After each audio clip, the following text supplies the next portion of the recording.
regulate how people move, inter-country movements, regulate how labor practices will be conducted in the East African region. It is very true, as Ishmael has remarked, that you should protect your people. I mean, primarily why governments and leadership are set up in a certain community is so that they can protect that community. Now, in Kenya alone, before we go to Tanzania, we have regions that have minerals, heavy minerals. You talk about Kwale, you talk about Marsabit, you talk about Migori, Kakamega. There are deposits of minerals in such regions.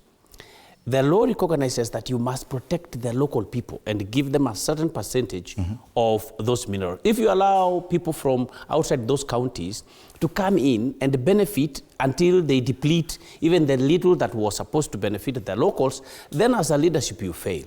So the same thing, Fred, I mean, Tanzania, except for border, it's just really part of our neighbors. And, Maasai, for example, come here, they, graze cows here, we graze cows in their boundary region. But how you are doing it as a country will either cement our relationship as a community of East Africa or will actually distance. And the way Tanzania is doing it, considering just the other day, we've had some commotion where they are returning Kenyans and they kind of call us kiherehere, like we are too intrusive.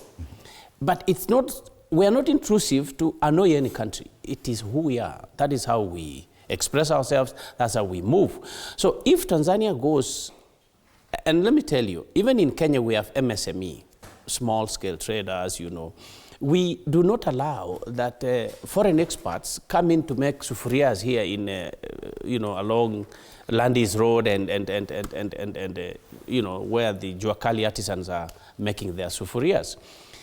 But at the same time, Fred, if trade is, a movement of goods cannot be curtailed by a country. I mean, if you don't have ngwashe or sweet potatoes for that matter in Tanzania, we have to definitely transport them. And we've seen that we have a lot of oranges, fruits, watermelon and all that coming from Tanzania. And yet we still we also grow them here.